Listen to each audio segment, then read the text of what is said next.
Right, welcome, Harvey. Really glad to get you on the show. Nice to be here. Yeah, what an absolute pleasure. First author on the show as well, which is good. It's not fiction. No, it's fact, and we're real life. We're not AI. No. Not yet.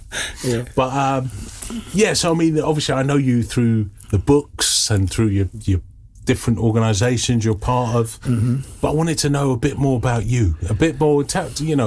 How did you, even before the Buddhism side? How did you? I detect a bit of a Welsh accent. Yeah. So I'm from a very nice town in Wales called Newport. Okay. Gwent, yeah. Which is rough old dock town, really. Mm-hmm. And it had the title of being the most violent town in the United Kingdom at one point. Wow. Because of the violent crimes per capita. Probably when because my mate every other lived house there. was a pub. Yeah. So it's a rough old town. Yeah, I was brought up there. I suppose the biggest thing was a single mum, really, on a council estate called Betws. Council estate, which was built in the 60s, early 60s and late 50s. And then, so I was lived on a council estate, Betws, with me mum. So we were abandoned by me dad, who was a jazz musician. Wow. And he moved to Australia when they used to pay him £5 or something, a tenner, and sent him off to Australia. So the last time I saw my father, I think I was like 3 years old, even though they separated before I was born, really. Wow. So I think that was a massive part. Did that create quite a void for you? When I look back on it, definitely absent fathers and all that goes along with that. And I suppose in those days there weren't that many single mums. So I used to make up stories about my dad. In South Wales you've got a place called Llanwern Steelworks. Yeah. And you got one in Port Talbot. Llanwern's smaller now. And I used to say, "Where's your dad?" And I'd say he used to work at Llanwern, because a lot of the men in South Wales worked there. Then he fell into the furnace. Oh, God, remember that's quite dramatic, isn't it? Making up these stories. I think that was. I think I was quite disturbed, really, from a very early age. That was my early years. And then, of course, we had punk rock. My generation. Yeah. My mum fell in love with Brecon, mid Wales, so we moved up to Brecon when I was around 15 years old. And then I got in with all the hippies, the original hippies that had come up from London from the 60s to live off grid and live the life. So I hung out with all them, really, and they started turning me on to... And I was a rugby player. Yeah. I was very good. I was like in the under 12s for Newport. Wow. And the trials and everything. I was a hooker. Okay. So I was sort of like lad. Yeah. And then I moved up to Brecon and started getting turned on by all these hippies, giving me different things to give different drugs and stuff. Like LSD or mushrooms and everything. I mean, when I think about my addiction, really, 13, 14, and we started smoking weed, and we used to score off the guy a year above us and do hot knives and stuff like that and watch Pot Black. The old... Wow. And then... and then I moved up to Brecon, and then I'd left school at 16, moved back down to Newport, and got really seriously. Then I started hanging around with people that were kind of into hard drugs, and started injecting, really. Is this like heroin, probably? Them days, because it was before the Afghani war, before the Russians had invaded, so there was no brown in that sense. It was opium. Yeah. Wow. And then we used to use drugstore cowboy style. We used to use Palfium and Diconol and things that were robbed from, we used to call it the DDA, underneath the Dangerous Drugs Act. In a pharmacy, you'd have all the drugs, Class A drugs, locked good stuff up in one place. Yeah, so when you did the chemist, which is what I invariably started to do at the age of 16. When you say did, you mean knocked them over? Yeah. And I was just in with the wrong crowd when I look back on it. So they used to keep all this stuff on the premises? Yeah, in the chemist. It was called the DDA. It was like where you'd have all the Class A drugs would be locked away, all the good stuff. Yeah. And then, I got busted. And then I moved back to, because I was the wayward, I was a juvenile. So I was 16 at the time. Jeez, wow. So I wasn't an adult. Yeah. So then I was on probation. So my mum, who'd moved to Brecon by then and knew all these hippie people, and so I got a job on a farm because I had to tell the court that I've changed my life now. I'm trying. And at one point, I wanted to be a farmer. Okay. So I was working on a sheep farm in near Llangors in mid Wales, really. But that was obviously that's vocational. Yeah. And I certainly learned it wasn't really for me, and that's when I got into the theatre. Mum knew because Mum was an actress. My dad was a musician, and Mum was an actress, but she gave up acting as a career. She's one of the first kids from a working class to go to RADA. Wow, she's been to RADA. Yeah. Jeez. So after the war... That's the Royal Academy of Dramatic Arts. Yeah. That's a big thing. It's the place. That's a big It's like the Royal Academy. It's a Royal Academy. Yeah. And it was fashionable then because you had all that film noir, that sort of like English film noir, it's Tough Up North and all those all those sort of northern working class films. So it was kind of fashionable then for working class kids to get into the industry, I suppose. But she had to give all that up when Dad left. So she had 3 kids. I'm the youngest. Jeez. And so where are we? I moved back. I was.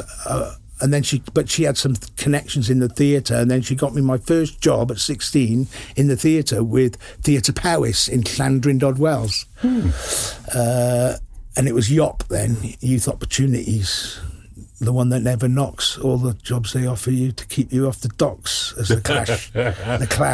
Yeah. And so I started working at Theatre Powys as learning the trade. And as far as stage management or the whole... Stage management. Everything. Yeah, the first job I got, they just come off tour and all the trikes, then it was all 15 amp cabling and there was a big mountain of 15 amp cable like spaghetti said, sort that out for me, and that was the first job I ever had in the industry. Yeah. And so that's where I learnt my trade really, and it was a community theatre company, so we were touring, and that was when I sort of realised what a great profession, because the stage manager I was touring with was an alcoholic. Yeah. So I could just drink. Yeah. In his company. And nobody really cared. Yeah. And, this is all right. This job's all right. They don't mind if I drink, as long as you get up and you're there and you can do the job. So that was all. And then I moved up to London. Oh, but then I got into speed, because in those days it was speed before really the 80s and the cartels and the cocaine. But I had a needle thing, so I was always into injecting from 16 onwards. That's pretty hardcore. Yeah, but when I look back on it, I wasn't very well. Yeah. I was quite, I think... Mentally or... Yeah, I just think because of my abandonment issues, really. I didn't have a clue that I had abandonment issues at that point, but I could see that I was really angry and I didn't know why, if you know what I mean. I was just sort of like quite self-destructive and punk. And we were quite, and then we were quite politicised and everything with Thatcher. So it was punk and reggae. And it's speed, and then I moved up to London, and I got into the theatre industry in London. Really. So was the speed ever becoming a problem, or was it just something everyone did? You could work for mad days, probably. Yeah. And hardly any rest till you burn out. Yeah. I mean, drinking drugs was always a problem, I think, but because I was working in the theatre industry. They didn't care as long as you could still get up a ladder and rig some lamps at 8 o'clock in the morning when you call, and then work an 18-hour day and do the show and then bring it all down, stick it in the van. As long as you could still function, they didn't give a shit. People, everybody was. It was kind of part of the culture, really, especially when I moved to London. Yeah. And then I got in on the loop, really. So I worked in the theatres in London. Royal Court. Nice. Young Vic. Wow, these are proper establishments. Riverside Studios. Jeez. Yeah, no, I was like proper, and then I got, and then it's kind of like a long time ago. Yeah, so yeah, I'm trying to remember what happened, and then, but I was still using, and then I got into gear. Gear being Heroin. okay. And then cocaine came along as well, so I got into speedballing. And what is speedballing? heroin and cocaine together. In a shot. Yeah, Wow. mainlined. And I was living in Brixton, and we were kind of squatty, anarchist kind of scene then, which was quite a big scene in Brixton at the time. And in the 90s, Yes, real. you had all the tribe, Spiral Tribe, and Mutoid Waste, and then 161 on the Railton Road. Were you part of these clans? Yeah, we was all you part on the road? of the squatty kind of, Yeah. the squatty giggy kind of scene in South London. But I was still working. I'd still do gigs, and I'd still work in theatres doing fit-ups and get-outs. And then I was working at the ICA for the first time as well. I met a guy called Steve Rolfe, who was a lighting designer, who was also an anarchist. So he took a shine to me because we had the same sort of political views and everything. But he was a really good lighting designer, quite well known. But he worked in the avant-garde, so he turned me on to avant-garde theatre, really.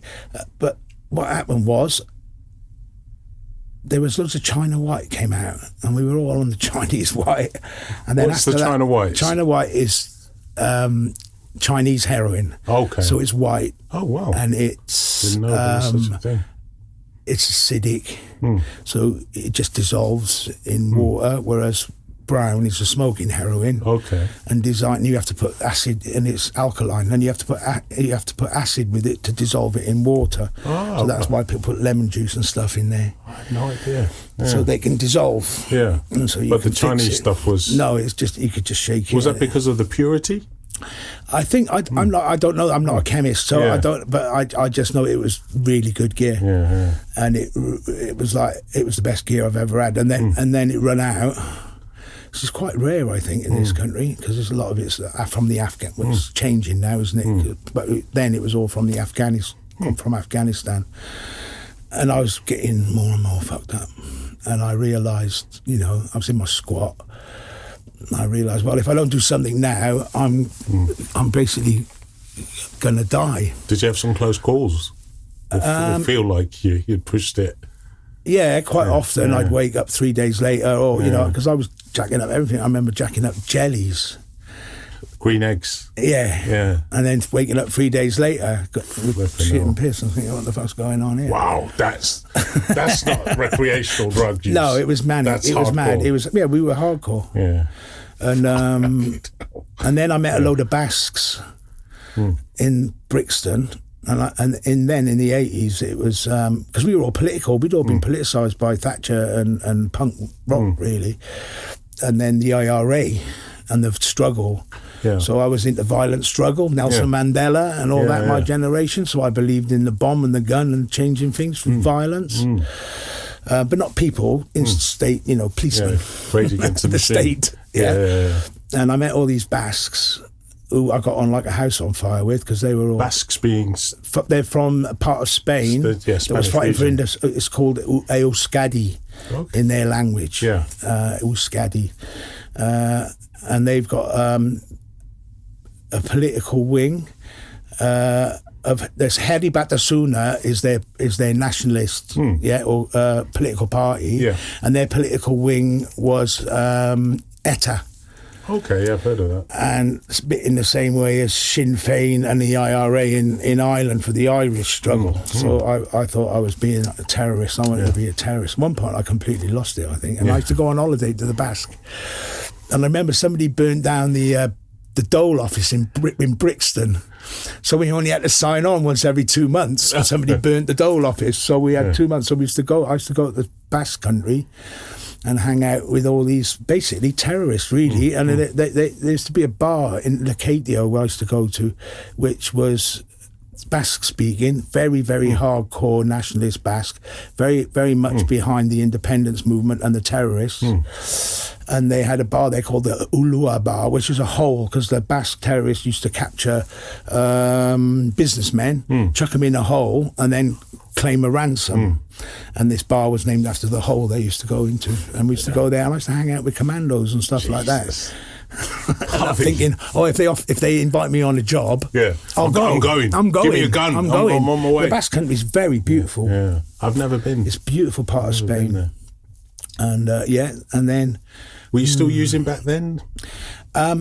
This was my attempt, if I remember rightly, to clean up. To do geographical, right? To clean up, yeah. And I remember because my friend had a Basque girlfriend, and that was where we stayed in, where she was from.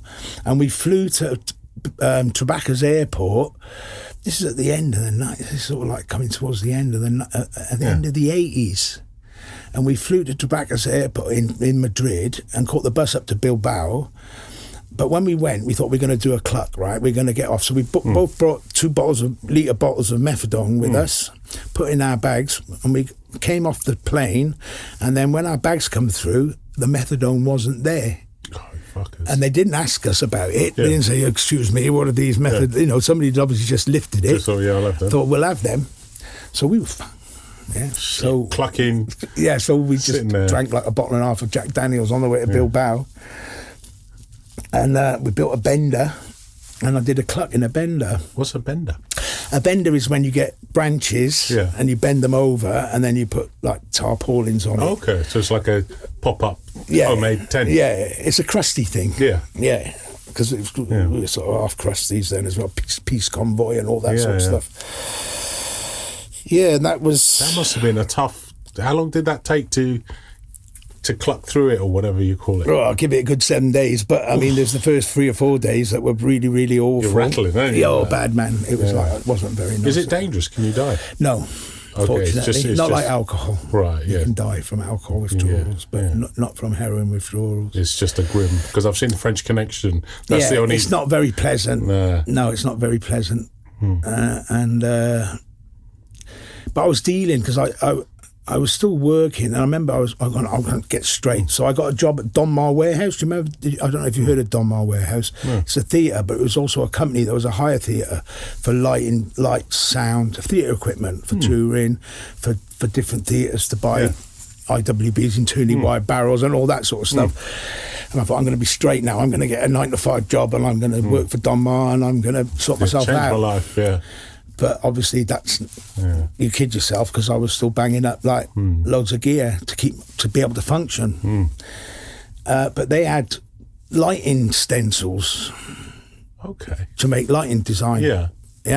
And you couldn't, and I'd previously done a bit of freelancing at the ICA, and one of the girls there, the technicians, had gone to Barcelona and said, don't worry, I'll find you work in Barcelona if you want to come. And so I thought, but they didn't have these lighting stencils there. So the markup would be, I could sell them for quite a good markup. So I ended up ripping off all these lighting stencils and then filling them in with Strawberry Fields, it was called. There was like loads of different acid around then, chess and all that, like really heavy stuff. And I just took loads of acid, because then everything, all the markup in the Basque and Catalan and around that sort of northern Spain area, you made a lot of money.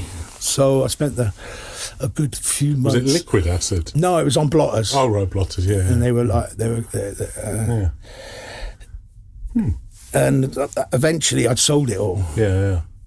But they were really into speed as well, the Basques. So it was just crazy, man. It was just, and then once all that had run out, I thought, oh fuck, what am I going to do now? So I thought, I know, because it was the Olympics then, at Barcelona Olympics. So that was that in 88? Yeah, 88, yeah. So I thought, I know, I've got to Barcelona and find some work. So, and all my Basque friends, they didn't like Barcelona. They said, it's the asshole of Spain and that. Not necessarily, because the Catalans were very much, they still are, aren't they? They're still trying to get their independence. And there's been this trouble now, really, around Catalan independence. So, but I ended up hitching a lift to Barcelona. I can remember it was taking ages. And then I was walking down the road and I hadn't eaten. I looked like a bag of shit. I was just like, I've been sleeping rough and everything. And these 3 Moroccan guys were walking towards me. Yeah. And we met and we got on. It was great. And we sat down. They had a bottle of scotch, and I had some grapes and some chorizo or something. So we just sat down and ate and drank. And then they got the ump and said, "We fucking hate Spain. It's full of racists. So we're going to go home." Right. Yeah. And then they said, "But we'll take you to Barcelona." So they put me on a train. We all got on a train to Barcelona, and that's how I got to Barcelona. Was these Moroccan people who I love. From then on, I will never hear a word against Moroccan people. Yeah. Rockies, they call them, in and they hate them in Spain. Spain, they did then. I haven't been back to Spain for quite a while. So I ended up in Barcelona on the street, rough sleeping. Wow. Okay. Drinking the thing called a drink called in Basque they call it calimocho, which is like cheap red wine and lemonade, which is like sangria, isn't it? So, but it's like really cheap red wine. It's cheap anyway in Spain. And I just was drinking really Tarragona Negra was my thing. You have big bodegas and you can just go in and get a litre, and it was like 70p. Wow. So I was drinking, and sleeping rough, and then I was always kind of spiritual.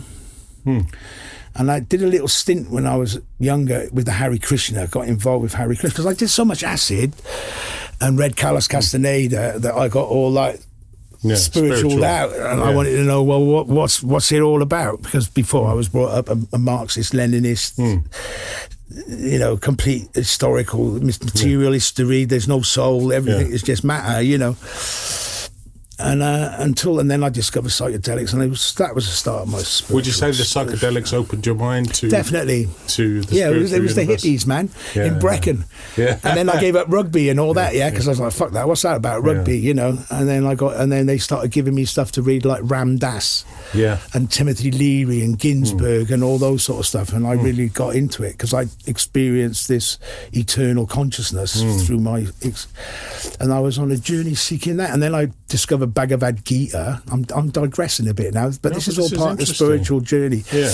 And then that was an Indian guru, Bhagavad Gita. Bhagavad Gita is an Indian scripture. Yeah, it's part of the Mahabharata, which is their scripture, part of the Vedas. Okay. So it's Hindu.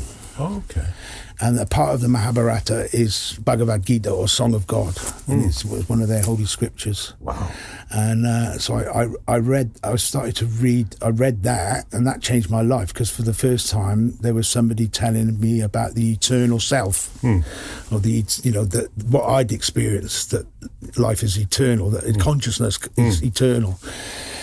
So I got into a Hindu thing for a little while, chanting Hare Krishna and eating prasad and all that sort of stuff as well. Meanwhile, taking loads of heroin. Well, you were on two different journeys. It's like, it always used to be funny about junkies, right? I'm sorry I don't use that terminology, but heroin users back in the day, that's what we used to call them. We weren't very woke. Yeah. And they go on, but like, they're macrobiotics, and yin and yang and all that. And but now you're just shooting up loads of fucking brown heroin as well. Like, you got all this health trip. Anyway. And so I was always like seeking, I think, some peace, because peace my life was chaos. Peace. But, just peace, just some peace from the chaos, because I was really nihilistic. My life was sort of... There's something magical about the serenity space, isn't it? Like, I like to walk along the beach in the morning, and it just calms my anxiety down, racing thoughts, negative thoughts, imposter syndrome. It gets rid of all of that. You just look at the sea, and I look at the pebbles, and I think, these pebbles have been here before me, and they'll be here long after me. Being close to the gods. And going up a mountain or going to the sea. It's just it brings you right back to, you realise consciousness, doesn't it? These stones have been here for time, and they'll be here long after I'm gone. My life doesn't really matter that much. It does to me at this moment. But you realise these stones I'm just one of billions of people. And then all of a sudden the weight's off your shoulders and you think, c'est la vie. Well, I do that now with my meditation. And I obviously like to travel, but I do that mostly with my daily practice now, because I practice literary and social Buddhism now. But the journey into that, I'm getting to that because when I was living in Barcelona on the street, I met this German guy who was like pretty cool. He was into the music business, and he wanted to bring. He was trying to get involved with producers and stuff in Barcelona, and he took a liking to me. I don't know, because he just thought I was some sort of, I don't know, spiritual street nutter. And then he met this girl, this Norwegian girl, who was studying ceramics at El Puchet, which is Picasso's old school. Wow. And she was studying ceramics and staying in this hotel. And he introduced me to this girl, who turned out to be my first wife, So that was a really weird scene. And then we managed to rent a flat in Ronda de São Paulo. So she was the Norwegian? Yeah, she was seeing him. Okay, was she the Norwegian? Yeah, she was a Norwegian. Right. She was from Bergen. Bergen? Bergen, yeah. She was a Bergense. And he went away. He had to go back home to sort something out. Yeah. And we'd all started renting this flat, which was quite easy then in Barcelona. This is before Barcelona got really, really popular now. Yeah, it was cheap, wasn't it? It was it was really cheap and full of drugs, funnily enough. And I was thinking, I'm better now because I'm not injecting drugs anymore. I'm just drinking like a fish and trying to do as much speed and other things. But because I wasn't injecting, I thought, I'm all right now. Yeah. I'm not digging anymore, so I'm all right. And then he left us alone. And then I just felt, she said to me, I'm looking for a junkie that I can save. I want to make him better. And I just thought, bingo, I'm in here. Little did I know then how toxic that was. Right. I didn't have any, and she was 18, I was 28. Wow, I mean, that's disgusting. And so I just fell madly in love with this girl. But she was quite spiritual as well. And we were both seeking.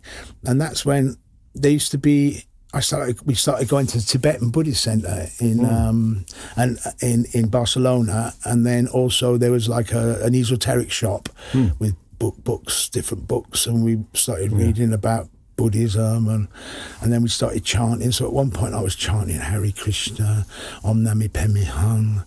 None of this was weird to me because of all the hippie stuff that I'd gone through. You were comfortable with it.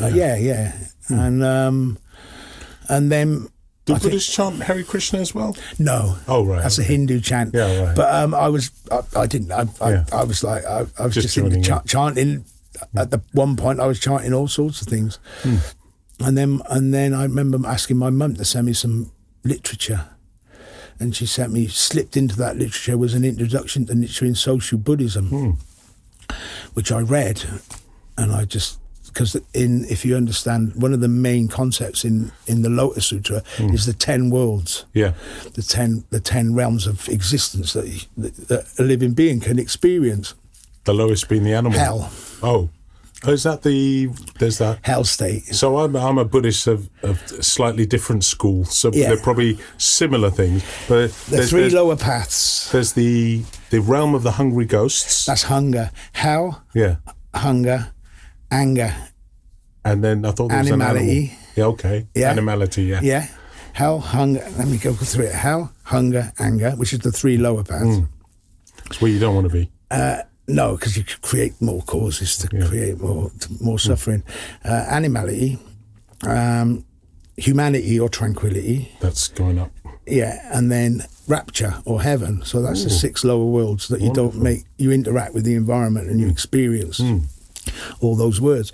But because of my drug experience, all I knew was hell, hunger, rapture, back to hell again. Yeah. So I can remember saying to Tanya, we're in hell. Was she using as well? She was drinking. Okay. Her thing was alcohol. Yeah. And then I started chanting Nam-myoho Renge Kyo as well. And then her mum said she knew a Buddhist. And then we got together. It was a really weird situation where we started getting together when this German guy was away. He came back and it was really like weird. And then in the end... Because you two had already... Yeah, we sort of got together and he felt really betrayed and it was really horrible because I felt really bad as well, but I couldn't help it. Yeah.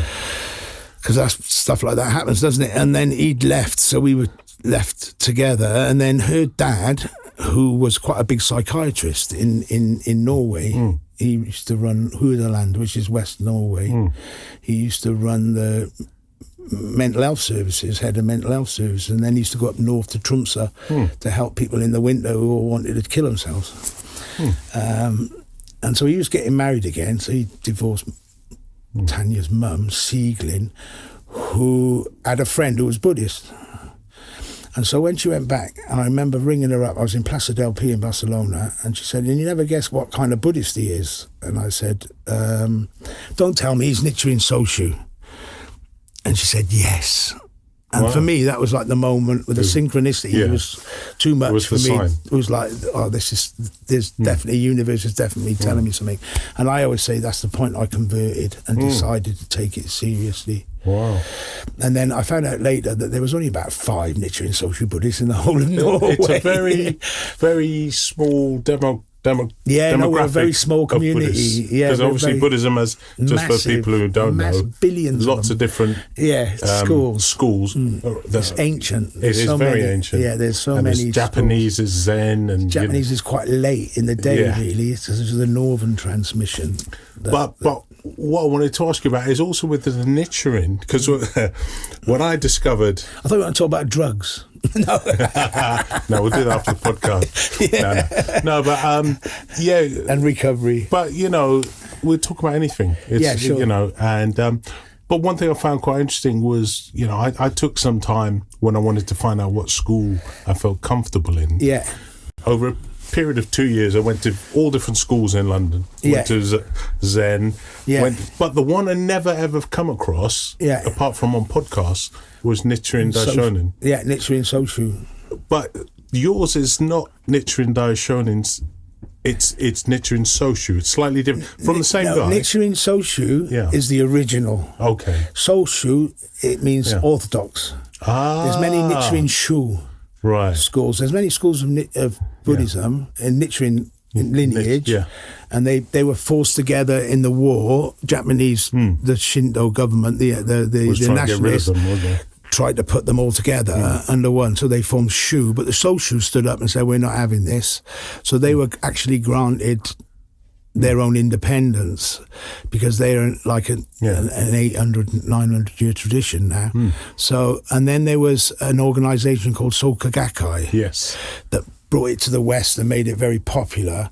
And then the leader of that kind of went a bit megalomaniacal, in my opinion. Okay. And he started a political party, which I haven't checked the latest. There was an election in Japan recently, wasn't there? Called the Komeito, or the Clean Party. So they're very political. The Soka Gakkai is quite big. And they're rich. I've got quite a few friends who are and they're very rich. Yeah. But they got excommunicated. So was this I went when along the leader with it. got locked up for many, many years?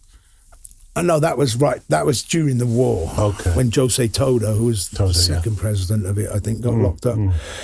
But he was a Nichiren Soshu believer. When I went to the head temple, his grave is there, So, but his disciple went a bit wayward, in my opinion. And then what was his name? That's Daisaku Ikeda. He's got about 16 degrees, hasn't he? He's like, they kept chucking at them. He kept buying them, I think. Oh, wow. Honorary degrees. Yeah. Controversial. Yeah, he's very controversial. And I just think as soon as you start mixing politics and religion, like Tibetan Buddhism, it's because of the Dalai Lama's head of state. Know. It's a real frustration. Things go terribly wrong. But I remember, because when I joined in 89, I remember the original teachings, and then sort of started changing everything slowly. And then I suddenly, this isn't right. But the Lotus Sutra is the main Dharma that you follow, right? Yeah. For both schools. But Nichiren Daishonin's interpretation of it. Oh, really? Okay. If you understand Japanese and Chinese Buddhism, Tiantai Tiantai Buddhism, which was the flower of really that united Chinese Buddhism in the 5th, 6th century, was then introduced. All Buddhism was introduced from China to Korea to Japan. So there was then called the Tendai School, which was a massive school, and that was based on the Lotus Sutra and Tiantai's teaching. So if you understand the history of Mahayana and the Lotus, really Nichiren Daishonin is the next step. And a lot of people confuse him. They think he's a Tendai priest. but he's completely unique. And Nichiren Soshu are the only ones who call him Dai Shonin, or the great sage. The other Nichiren schools call him Shonin, or just a saint, whereas Nichiren Soshu believe that he's the Buddha. He appears, because Buddhas appear all over the universe at all times, and he was the Buddha that appeared in this later age in Kamakura, in Japan, in the 13th century. Was he the guy that wrote the, I've forgotten what it's called, the sacred paper that... Oh, the mandala, the Gohonzon, or the true object. Yeah, he was the one who first inscribed Gohonzon. When I discovered him, I just thought this, historically, this figure, because my generation, we were all brought up, we all loved Gandhi, we all loved Martin Luther King, we all loved Nelson Mandela, because these were people that changed the world through, not so much Mandela, because he was quite, he was very, there was an armed struggle, but in very peaceful ways, So for me, they were my heroes, Mandela, Gandhi and Martin Luther King. Growing up, my punk generation, we kind of adored these people because they changed, they made change, and we wanted change. And then I discovered this historical character, Nichiren Daishonin, who took on the Kamakura shogunate in the 13th century with nothing but words and a pen. And that's in the land of the samurai, right? Yeah. The most brutal military dictatorship known to humankind at that time. And I was just so impressed with this guy. He was like hard, you know what I mean? I thought, this guy's like hard, man. And I kind of fell in love with him, which I'm happy about, because when Daisaku Ikeda came along and tried to sort of like usurp it, and everybody talked about sensei, and I never was really into him. That it was like, but the real guy. This is the real guy. Interesting. Nichiren Daishonin is an amazing historical character, and I write about him in my book. I was going to say, and then how did you come about from discovering Buddhism to ended up writing a Buddhist recovery manual? Right, okay. So did you have a period in recovery using the kind of traditional the thing was, I was practicing. In that time in Barcelona, where I thought I was better because I'd stopped injecting drugs and I was just drinking, but then cocaine started to come on the scene, late 80s, so I started using cocaine again. It was the 80s, baby. That's what it was all about. And so my addiction was still raging, but in other ways. But in another way. But I thought, because I'm not injecting drugs, I'm okay. And then we came back because Tanya then wanted to go to Wimbledon School of Art. So I said, let's go home to London, and you can go to Wimbledon School of Art, and I don't know, I'll find some work, So we moved back to London and stayed with my mum in Richmond, because my mum was living in Richmond then, which is very nice, thank you very much. But she had a housing association place there, because my sister married a Richmond boy. So that's the Richmond connection. And I love Richmond. I'm so happy to have had that in my life, Richmond, because it's a special place. And then when I got to Richmond, there was Nichiren Soshu UK had a centre there on the green. Wow. Okay. So this is nothing. Oh right, okay. So this is amazing. But then the excommunication happened, so it became the Soka Gakkai. So I sort of went with the Soka Gakkai. And then Steve Rolfe got me a job at the Royal Court doing Barclays New Stages, it was called. So Barclays put all his money up for all his avant-garde theatre to be put on. And that's another reason when I totally fell in love with avant-garde theatre, not the written word, or different ways that you can use performance to express yourself. So I was working as a technician in London, worked with the People's Show, doing all sorts of different avant-garde stuff in the ICA as well. But still drinking and using. But I was chanting. Nam-myoho Renge-kyo. Nam-myoho Renge-kyo. I'm practicing Nichiren Social Buddhism and studying it, which is good, because a lot of people practice, but they don't study it. So they couldn't kid me, because I'd read the man's writings. You knew that. I knew what was right and wrong. And when they started changing things, I went, no, that's not right, and I challenged it. But that made you popular? No, I was, because I was evil. If you went back to the priesthood and Nichiren Soju, it was just, I didn't realise that. Yeah. What is it with these kind mad, man? What is I don't care anymore about all that. I just do my own these thing. Different schools that are roused with each other. It's there's a book called The Heart of the Lotus. Yeah. The Fire in the Lotus. And I can't remember who wrote it. American. It's Buddhologist, not a Buddhist, but he studies it, and he talks about the different Buddhist sects based on the lotus and how the internecine stuff. Wow. But Buddhism's been through all sorts, especially Japanese Buddhism. You had you got Shaolin monks and all that. Yeah. They were all fighting. They were all, they had the Tendai. They had their armies. They had armies. Monasteries, didn't they? But, they had armies, man. So, and then the Buddha predicted that in this age, Buddhism would fall into chaos like it has, really, I think. And where were we? Oh, right, okay. So how did you actually get clean? So how long have you been clean now? 20 years now. This year, October 11th, which is my sister's birthday, because that's the day I went to rehab 20 years ago. Turning point in Ealing.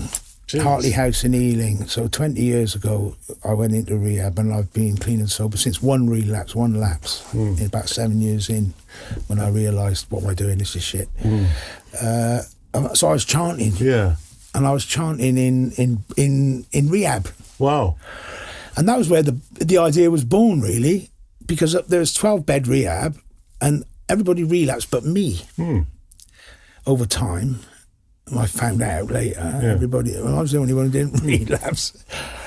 And so I used it as I never really got, I don't get me wrong, I've learned so much from the 12-step fellowships, but I never engaged in step work, and I didn't like the God aspect for me as a Buddhist, didn't sit right, and I couldn't reconcile it.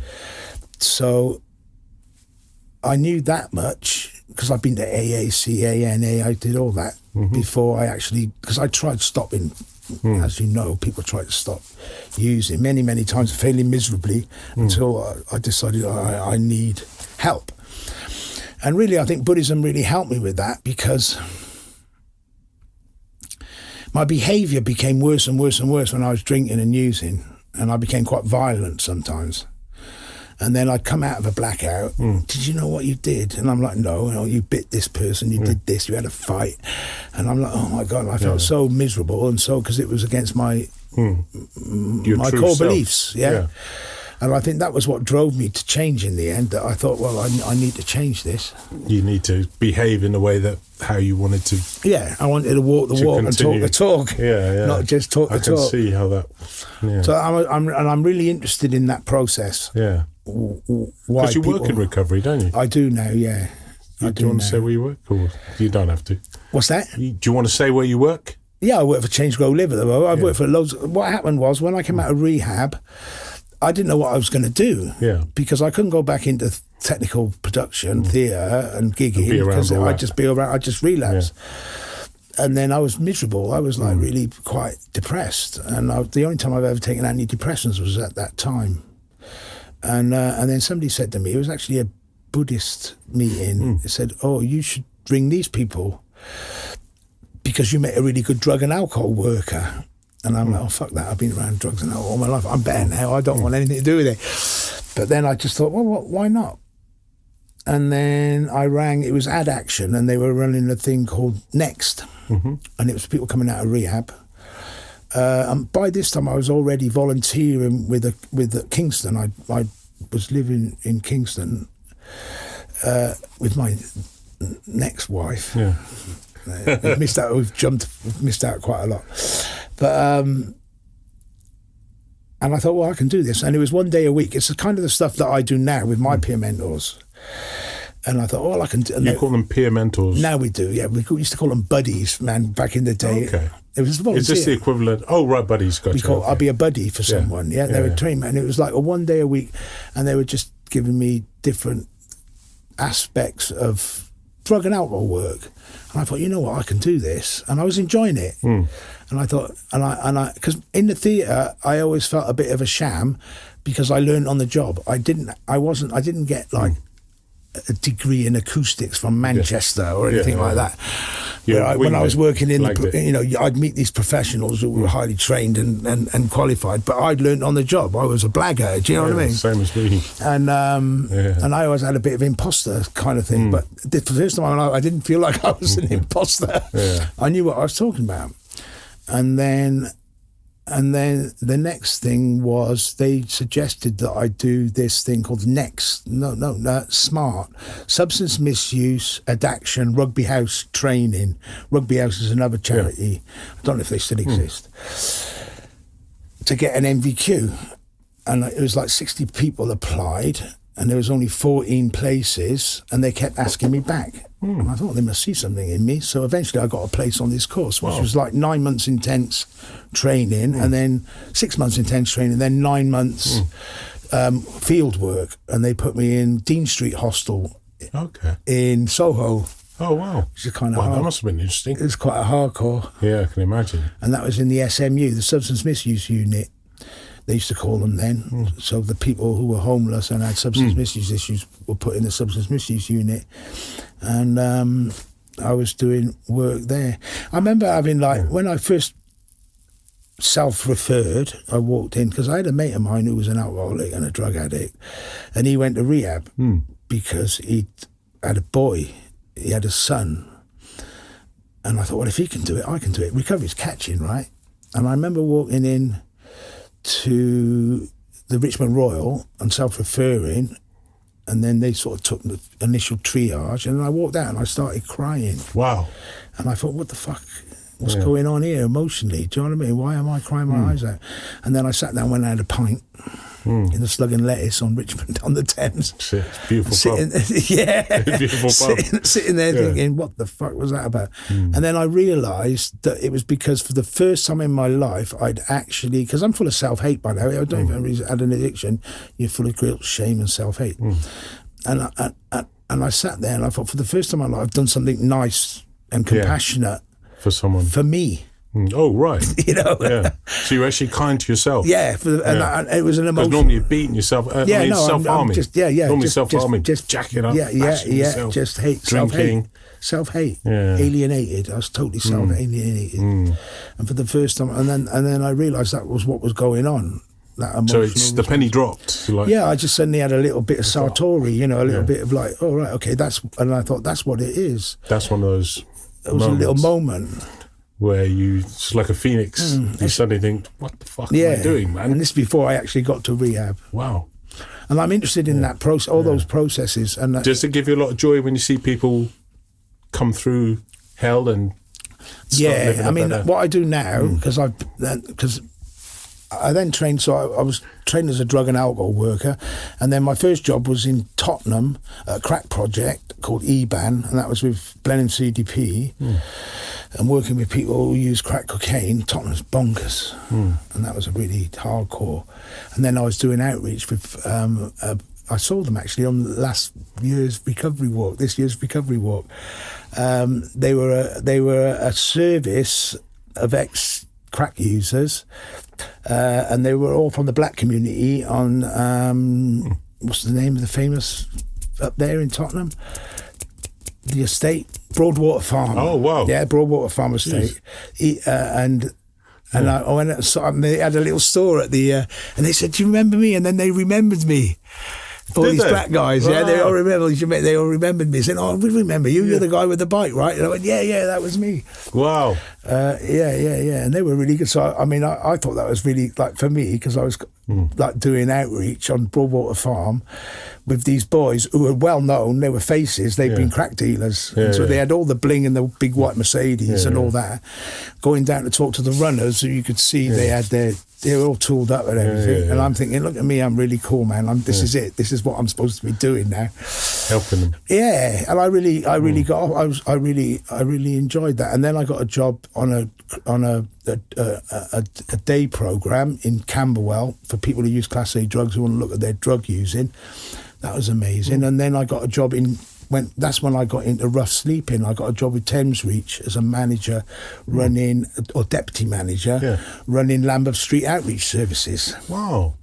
Okay. Which was like highly ironic, because that's where I used to use. Oh, right. Brixton boy, wasn't I? Jeez. Yeah. So Wow. And so then you've kind of done the full circle. Helping people that were where you were. And then I used to go to before. meetings because my manager, why he employed me, because I was young, I suppose I was eager, so he could give me all the work and he could just get on what he wanted, and I'd go to all the meetings representing him. And I went to the meeting because when I was a punk in Brixton on the gear, we used to shoot up looking into Brixton police station. Jeez. We were 1 Gresham Road, right? That was our squat, which is now the Brixton Mosque. Jeez. Wow. Yeah. Wow. That was our squat. And I can remember the Nation of Islam walking in and saying, we want this place. And we went, yeah, well, you don't fuck with the Nation of Islam. You just go, yeah, whatever you want, fine. Wow. So we all left. And then they opened the Brixton Mosque, which is then famous for Richard What's-It, the shoe bomber. The shoe bomber. The shoe bomber. Yeah. But the irony was that I used to jack up and look into the police station. And then there I was in a meeting with the chief inspector doing rough sleeping policy in Lambeth. Yeah, so I'm sitting up there and I'm just thinking, look at this. And I just thought how bizarre it was, because I was sitting there with commissioners and so let's walk out the rough sleepers policy for Lambeth. Incidentally, while we're on that topic, what do you think about this, where they rip the tents down in parts of London? Displacement, they call it. I think that's terrible, isn't it? The idea is to encourage people to come into accommodation, to hostel life. Yeah, some of them choose not to for mental reasons. All sorts of reasons. Yeah, abuse. They don't want to be around the way they taught me at Thamesreach was you had flow, and then you had stock. So the stock was the entrenched people. Stuck or stock? Stock, okay. Yeah. They were the entrenched people. And then you had the flow, which is people who hit the street for whatever reason. For a brief period. Relationship breakdown. Yeah. And the idea was to intervene with them to make sure they didn't become stock. Flip it now. And there was a policy of displacement people used to have. I used to work with SPEG, they were called the South Bank Economic Group, because there had a lot of problem with aggressive begging on the South Bank. So we used to work with policies around that as well. And then there was always a battle with Westminster, because they used to all chuck everybody into Lambeth. And then everybody chuck them all back into Westminster.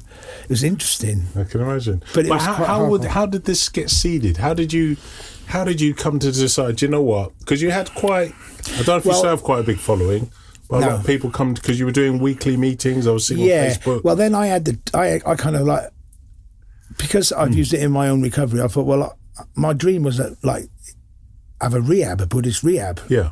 Maybe I can make something out of this, because it's like, you know, if it worked for me, why can't it work for others? Because some people want an alternative to the 12-step fellowship. Yeah, a spiritual path, but not sort of God-based, like recovery dharma or something along those lines. So I put a whole plan together, really, for a rehab, and I was actually punting it out to people because I was unknown. It was a new startup project, and I was looking for £1.5 million, like. Well, I had 2 models, one where you actually bought the property and one where you rented it. But when you're looking to buy I was thinking of buying, because a lot of B&Bs were closing down, an old B&B and converting it. And then I thinned it down to 12 sessions. And I started doing, and then Cascade Creative Recovery were building the cafe in Baker Street. Baker Street, that's it. And I got introduced to Pete, my friend Pete, who runs Cascade Creative Recovery, and I love that charity. And they were opening it, and I said, do you think it's possible that I could do... They were very open to putting on whatever... Things just gone upstairs, didn't they? And there was a room upstairs, and I started running it upstairs. And I did it for years up there, chanting and going through what my understanding of my journey and what I think addiction is. And that book is called Climbing the Mountain, which is available on Amazon. And that. An A to Z of Addiction, a handbook of Buddhist recovery. And there's 12 sessions in there. And Tapping the power of the law. I love this. And there's, it's in 3 phases. So you've got the physical aspect. So I go into it. So it's basically where Western science and Buddhist Dharma sort of merge, really. So it's all about neuroscience, because I was fascinated by the neuroscience of addiction. And I read a guy called Mark Lewis, who wrote a book called Biology of Desire. who was a neuroscientist. It's a brilliant book. It was like, that's what's been wrong with me all these years. So it talks about the neuroscience of addiction and how it develops and how to treat it. Managing triggers, environmental triggers, social triggers, emotional triggers. Yeah. You've done your homework with us. Yeah. So it's, I mean, a lot of it is a scientific model, so it's the social learning model, not the disease model as is in the 12-step fellowships. And then I introduce in each session different aspects of Nichiren social Buddhism, so people can start to chant. So it's just chanting. I don't just tell people to chant. You don't have to get so much more into it, because what I found was when I chanted, I just felt better. A lot of people say that. You know, and I didn't know what I was doing really until I studied more, but I just found I loved chanting, and it always lowered my anxiety and lowered my stress, and I didn't get so depressed. So, as I said, I've got quite a few friends who are Nichiren's Buddhists, and a few times I've been, because they do weekly meetings. There's a lot of social stuff. Soka Gakkai, right? Soka Gakkai, yeah. A bit culty. Well, they're friends of mine. No, they're good. Everyone's They're good all right to their own beliefs. They're good people. But I said, look, what's all this chanting about? Because in my school, New Kadampa and KT, we don't chant particularly. I mean, it's reflective meditation. But he said, come and give it a try. And then just join in. No, there's no obligation, no expectations. And without a doubt, every time I went in there with a problem, he said, just chant on it. Just think of it when you're chanting. I want this job, or I want to get rid of this pain, or get rid of this pain. As you're chanting, it flipping works, man. If you believe in it, if you have faith, it works. It's quite physical as well. That's what I like about it. And you're actually physically doing something. You can even get and a few times I've called on him and his group for assistance with the problem I'm dealing with personally. And he said, we'll chant. I probably know him. You probably do. I won't say his name. No. But because I was a leader in that organisation. He said, we'll chant for you tomorrow night. And lo and behold, the pain would be gone, or the job would arrive. And I'd call up and say, thank you. That's one aspect of it. Well, no, it's not all about getting what you want, but it's also, I mean, it's powerful stuff, chanting. It is powerful. Because to the layman, you think, what am I going to chant that for? Like, what's that going to do? Because you're trying to put for me, trying to analyse it in a scientific way. So how can saying something manifest something? But if you believe it can... Well, there is kind of dharma behind all that. You know, cause and effect. 10 factors, everything is explained. The mechanics of it is explained in the Lotus Sutra. That's what I like about the Lotus Sutra, because it says, what is God? What is life? What is consciousness? What is the nature of consciousness? So, I mean, people nowadays, they think God is like, God's an energy. God is love. God is a universal force, which is great. But it's a bit broad. Does it have to be an item, a single thing, though? But Buddhism, for me, I experience God is something I experience. Lotus Sutra explains the nature of being, the nature of consciousness, and it says that consciousness is universal, and that everything that arises from mind, from consciousness. So it is this universal force, if you like, of life. It says the whole universe is one life form, and it is alive. And it is conscious, and we are all part of that, like waves breaking on the surface of the ocean. But not only does it say what it is, it explains the mechanics, how it works. This is in the Lotus Sutra, right? This is Renge. This is the Lotus. This is Myo. Because explain it in English, what it means, the chant. Well, it's like the theory of everything, really, so it's a bit hard to explain. But it's 5 characters. Please awaken the Buddha. It's 5 characters in Chinese. Right. Because Chinese characters, they can contain a lot of information in just one ideogram. Wow, I didn't realise that. It's a beautiful way to communicate. In fact, it's probably the best way to communicate, to write the written word is Chinese, because within each ideogram has many meanings. So you have I thought a thing is just a word. No, it's like in English you got spring, right? Spring, and you put it all together, those words, and it says spring, and then you think, spring, like flowers and rebirth. Whereas in Chinese it's just one ideogram, which when you look at it, explains spring. But it has different meanings. Depending on what it's next to. You can put so much meaning into one ideogram. Yeah. Wow. So I talk about that in the book as well. And that's That's more in the next book, which is changing poison. So the into next medicine, book was changing poison into medicine, which is going into the teachings of Nichiren Soju, or the Lotus, in the Dharma, the law. Yeah. When they say law, it's not like the law of the universe, is it? Yeah, it's like nature. Nature's natural law. Natural the law law of the universe, like gravity, time. Yeah, the natural law. So Dharma means that law, the truth in that sense. And so I explain it in more depth. Yeah, it's interesting. And so, what was the motivation for doing the second book? I love the name. Changing poison into medicine. Yeah. It's so rudimentary. And because in the Lotus Sutra, there was a great Mahayana teacher called Magdalena. Do you know, as I get older, I find it hard to remember things. It's probably your misspent youth as well. And he wrote a treatise on the Mahayana, and he said that the Lotus Sutra was like a great medicine that can change for humanity's ills, and it can change all poison into medicine. That's what I've read. So it's transforming negative karma into enlightenment. We've all got negative karma. So I like that, changing poison into medicine. That. So I thought that would be the topic of the book, because that's what I've done in my life.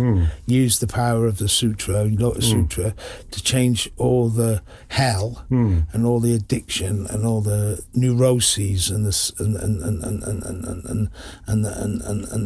phobias. Yeah.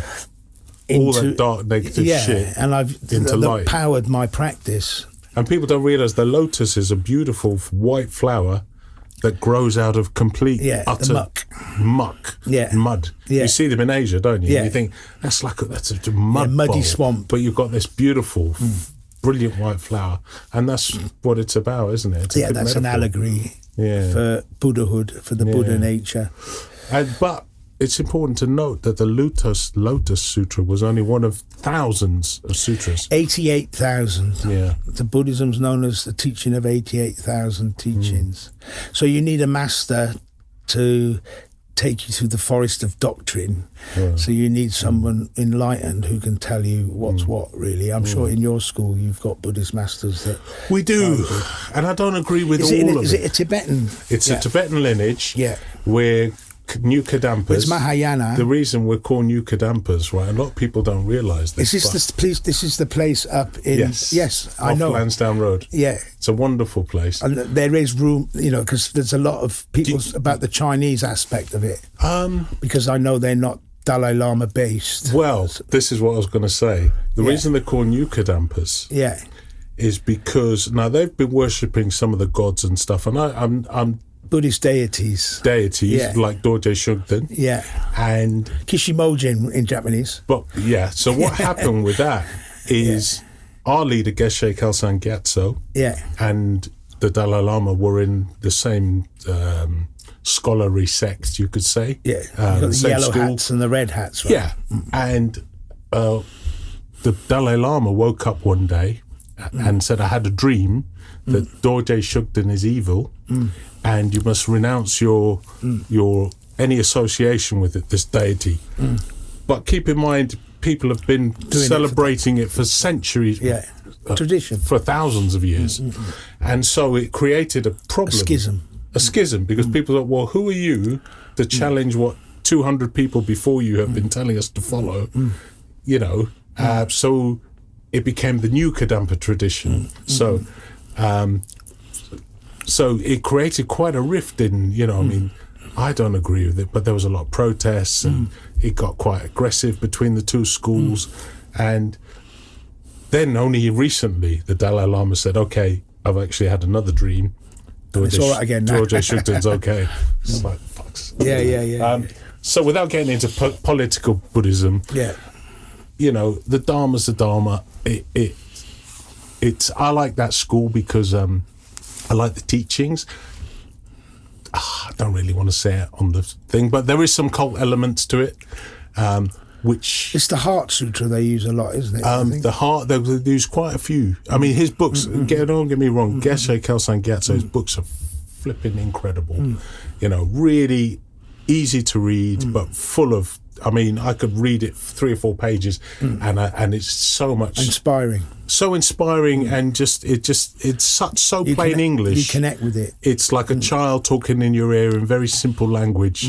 It's not complicated or like a science manual, like some of these things, or like the Bible's quite hard going for me, you know, reading it. But I try to make that the case. Yeah, and I noticed with your books as well, they're very digestible, very easy to read. Now, there's a third book that's not here.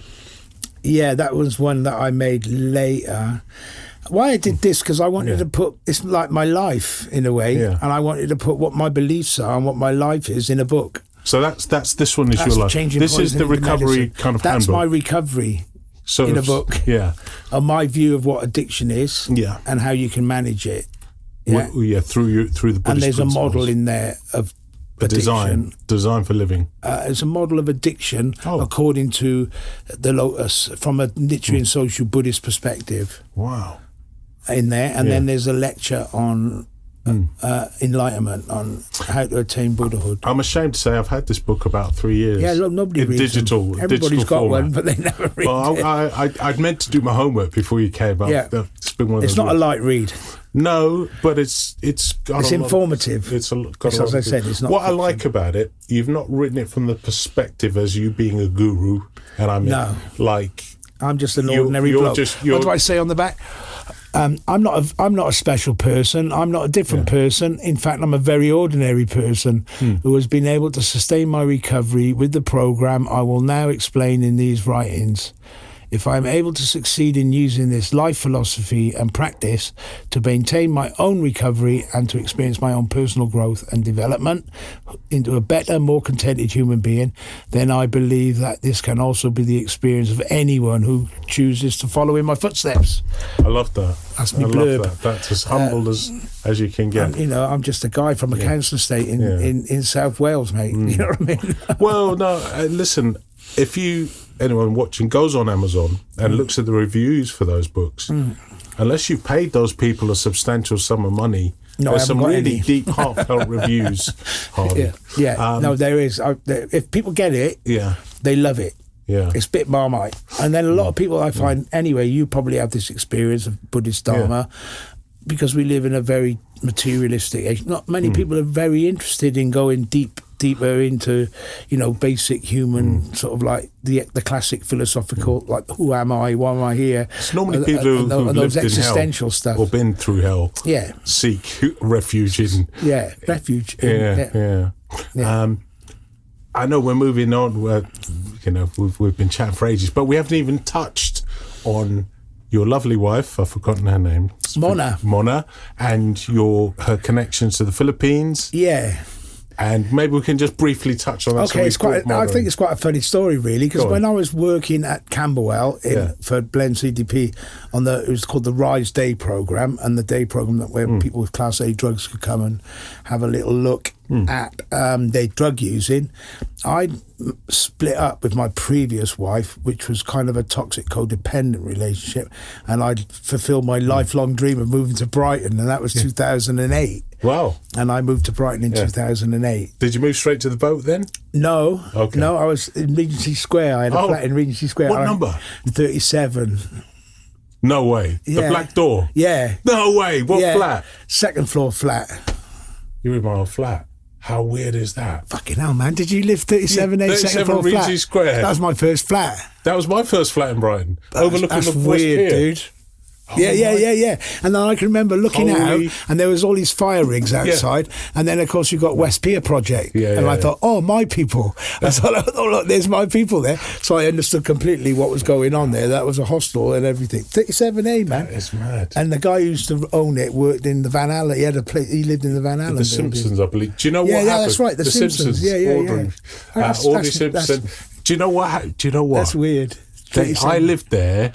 I love that Firstly. Flat. I love that flat. Apart from all the drugs we used to do there. People used to do there. Yeah. But best fun you could ever have would be we'd stick a pound coin to the pavement, 50p pieces at the time, because you get all the piss heads going by, and we'd drop water balloons on them on a Saturday night, 10, 11 o'clock I at night. just used to love coming home from work and they'd be banging on the door, trying to get looking out the window and seeing West Pier, thinking, oh, look, I've landed, I'm in Brighton. And it was the first time I'd lived. I can't believe you lived in my flat. Not in a squat and not on a council estate, you know what I mean? Or in affordable housing and all the stuff that goes with that. How weird is that, though, Harvey? That's pretty weird. That's freaked me out. 37A, second floor flat. Yeah. And the letterbox was broken. It was always busted, wasn't it? Yeah. They fixed it now. Well, do you know what? I had a look the other day. They fixed it. Anyway, it was dark, let's talk about my love life. Sorry, getting back to Mona. All right, so I was living there, and I was commuting up to the project, but I split up with my ex, and she wasn't one for change. She didn't like it. She was very neurotic, and she liked everything. I think she's probably still working on Phantom, where we met. And we used to go to this Greek island every year, same year, Poros, little island, 2 hours out of Athens, beautiful place. But we did the same thing we were married 10 years. Same thing for 10 years. And when we split up, 4 years after I came out of rehab, it took me 4 years to understand a little bit about codependency and what was going on and how toxic my relationship was, and how that was the hardest thing, was leaving her. It was harder to give up that relationship than all the drugs and alcohol, I feel, emotionally. Yeah. But I thought, I'm going to go do something different. And so I know what I'm going to do. I'm going to go Thailand, because I'm British. You know, it's just what we do, right? We go Thailand, innit? Because I'd never been to Southeast Asia. And I thought, I'm going to go to Thailand.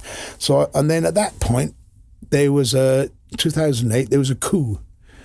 Oh, right. Sinawat and all that, and they sent in the tanks into Bangkok, and I thought, I don't fancy that. And then my team leader said to me, have you heard of Boracay? And I went, no, I've never heard of Boracay. She said, oh, it's a beautiful island in the Philippines, Google it. So I Googled Boracay, and it's just this, it's like famous now. I mean, it's been famous for quite a while. It's a huge tourist destination because of the beach. It's like this beautiful white beach. It's like paradise. Wow. So I thought, well, I'll have some of that. Yeah. So I went to Boracay for a couple of weeks holiday, and I absolutely fell in love with the place, and I met someone, and I went back to visit them, and that's when I met my wife. Wow. The second time. So she was a local? Yeah, because it was like, it was only, she's from a town which is about an hour away from Boracay. So yeah, and then I met her, and I suppose the rest is history. We've been married 13 years now. I'm very, very happily married. It's my first relationship, because she doesn't drink or do drugs or anything shit like that. She hates smelling weed. So it's like, but she's quite progressive in her politics. It's not like she's a conservative. Filipinos are quite conservative. They're quite traditional. They're very Catholic. Very Catholic, which surprised me. Yeah, because it was a Spanish colony. And I've never been happier. Yeah. So she's your first sober partner? My first sober partner. Wow. And I guess that helps. If you had a partner that was wanted to get smashed every weekend. Yeah, no, I sort of made a conscious, because you don't get married to get divorced, and I've been married twice and divorced twice. Oh, and you know, you fall in love, and you don't do it to get divorced. Yeah. And I thought, well, this time I was a bit. I don't want anybody who's involved with drinking, drugs, or the recovery scene, or anything like that. And it just happened naturally. I didn't plan it. I just happened to think, wow, she's nice. And then started chatting and things. So she wasn't looking to meet a foreigner. You just happened to have a magical... That's wonderful. That's true love. Yeah, well, I walked past her with this my other person I was seeing at the time. And then and there's a friend of theirs. And they, this is Mona. And she's really nice. And then... And then we had to go to Iloilo, where I've now got a house. It's just the biggest city on the island, Panay Island. And my friend, who I was seeing, had never been. So Mona said, I'll be your guide if you need it, because I go back and forth quite a lot. So I thought, result. Yeah. So, and then I can remember asking her out. When we were having dinner, I'd say, let's ask Mona out for dinner, because, she's been very kind to us. And she was always making excuses not to come out with us. Oh, no. Because she didn't want to You were with she a didn't want to female? be a gooseberry in her terms. Okay, gotcha. She Yeah. said, "That's I didn't want to be like a gooseberry." Third wheel. And I was quite impressed with that she wasn't. And then when I got back, we started chatting, and things progressed. Yeah. And now you've adopted a daughter. Yeah. Are we allowed to talk about that? Yeah, of course we are. Yeah.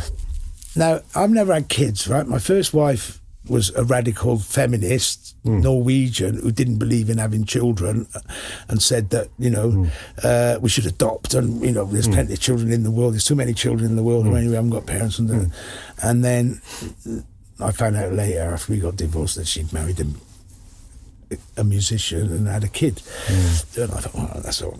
Anyway, that's history. And then, so my second wife, Grace, she couldn't have children. She had ectopic pregnancies, and we tried IVF, and it was quite painful. So I never had kids. And by now, by the time I met Mona, I'm nearly 50, and Mona's 20 years younger. So we tried to have kids, and I think my theory is because Mona's a bit anemic, so her cycle was all over the place. So we could never have kids. I'm sure she'll appreciate you discussing that on the podcast. And here I am. I told you I'd be open. Yeah, no. And then we kind of gave up. And then it's a bit in the Philippines. It's a different planet. It's a different culture, and there's so much poverty. There is. It's tough, isn't it? And when we were there we go back, sometimes we used to go for the fiesta, her fiesta, because it's like a Spanish... Is that like Tet? Oh, no, fiesta. Fiesta, like a Spanish tradition. They have every barangay or every council has a fiesta, has their own fiesta. And it's quite a famous fiesta that they have where Mona's from, because there's a saint there and everything. Saint Sebastian. And we were approached by somebody called Mona and said, we heard that you were looking to adopt, because we were thinking about it. And then they said, we know somebody who wants to adopt, have her child adopted, because she's pregnant, she's about to give birth, and she's desperately poor, and she's already got one child, a 3-year-old boy, and she doesn't know how she's going to bring up her baby. So it's a sad story. Yeah, it's really sad. And then she must be desperate. Very. For a mother to give her child, but then it's out of love. She can give it to a better home. She said she was telling people sometimes she was trying to sell cleaning products around the houses, and she'd make pesos in a day, and then she said some days all I'd have was an egg, and I was like, do I eat the egg or do I give it to my son? And she's pregnant. So it's like, this is out there, it's proper, isn't it? It's another and so and then Mona said, do you want to adopt then? And for me it was like a no-brainer, really. And I thought, well, I can give this person a chance. So, and then she was very happy about that when she got, because Mona was happy, the mother. Oh right, I see. Wow. That she could give it to us, because she could see that I was British and Mona was British, married to a British man, and that we were working and that we had money and that we could bring up the child in a loving and providing home. So that's what's happened. Wonderful. And she's 19 months old now. So when we left, she gave birth to the baby, and she allowed us to name the baby. Oh, wonderful. So the baby's called Shirley Rose, because my mum's called Shirley, and she died today. But on today, when I say that, on Halloween, on Halloween, 13 years ago. Oh, wow. And then Mona's parents were both dead, and she was brought up by her uncle and her aunt was called Rose. So we said, what are we going to call her? And I said, Shirley. And what about Rose? Shirley Rose. And we just said, yeah, Shirley Rose. So her name's Shirley Rose. And she's she's so beautiful. And so how often will you get to see her? We've seen her twice. Yeah. But it's really hard now, because we've just spent 3 weeks there, and she's sort of calling me daddy and calling her mummy and all that. So I didn't realise how intense it would be, how instinctual all that stuff is, because it just... That's the most important time, that first 2 years. You just it just triggers you as a man, and I've never had that experience, and it just brings out all this paternal, fatherly kind of emotions. Best thing that's ever happened to me is having kids. So I'm quite distressed that I'm back here and she's there, and I would really like to live in the Philippines with my daughter, to tell you the truth, because I was thinking of doing 6 months there and 6 months here, and then I thought, no, I don't want that, because I want to spend time with her. So I'm a bit trapped at the moment, because I've got 4 more years to go until I finish I get my pension. Really? So how old do you now then? 63 at Christmas. Wow. You're in great shape, Harvey. On the outside. You're in great. You're 10 years older than me. My liver isn't. Flipping hell. My liver isn't.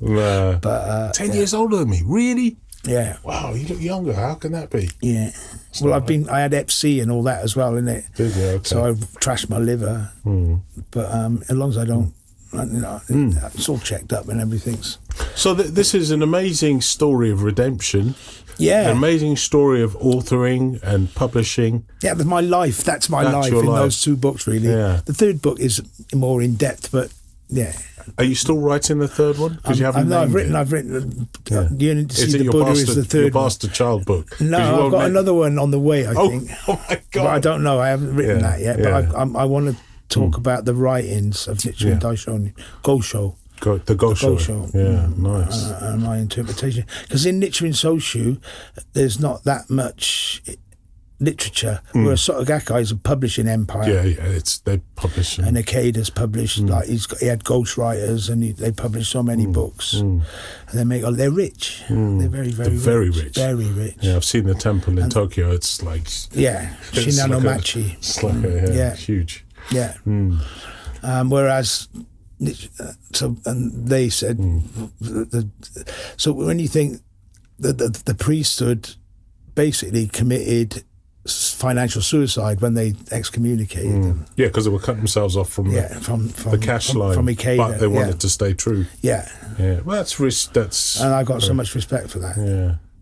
Well, Harvey, it's been an absolute pleasure. I haven't even asked you what your plans are for the future, because I know you're going to be raising your daughter, probably writing more books. And we're putting 2 kids through college over there as well. Oh, are you as well? Well, my nephew and my niece-in-law. Yeah. One's a nurse. They're in the final year now of becoming a nurse, because in the Philippines, a lot of women choose nursing career. And Doidoy, my nephew, is now he's a cook, he's a chef, but he wants to work on cruise ships in tourism. So he's now, we're going to send him to Singapore. Part of his, when in May, it's his last year, and he's going to go and work on a cruise ship in Singapore for a year. Wow. So we're helping those 2 kids graduate so they can have a life. And then also I want to bring up my daughter, once we've got the adoption papers, which is all going through as we speak. Yeah. She'll be able to get a British passport. Oh, so you're doing it all properly? Yeah. Wow. Yeah. This is such wonderful stuff. And then she'll have it. And then when because I won't be around for much longer. Maybe I'll even 20 years. So even if I see it until she's 20, but at least you'll have given her a wonderful start. And left her books and a British passport. Well, that's priceless, isn't it? If you come from nothing. Yeah. People here think, everybody poor. says she's such a I'm lucky. poor because I'm only getting dole. No, dole will go a long way in some of these places. I think people should travel to see how most of humanity lives. When I was in Cambodia, I saw this kid, and they lived on a river in stilts. Yeah. The whole family. I made friends with them. Yeah. And the son, he had a chicken. Yeah. And that was his toy. And he walked around with his chicken, stroking it. Yeah. And he was the happiest looking kid ever. Yeah. Not pissed off because he didn't get an Xbox for Christmas. No. He was literally like, you want to see my chicken? No, I love traveling to see that barefoot. Stuff. Yeah. And you just think, wow. Yeah.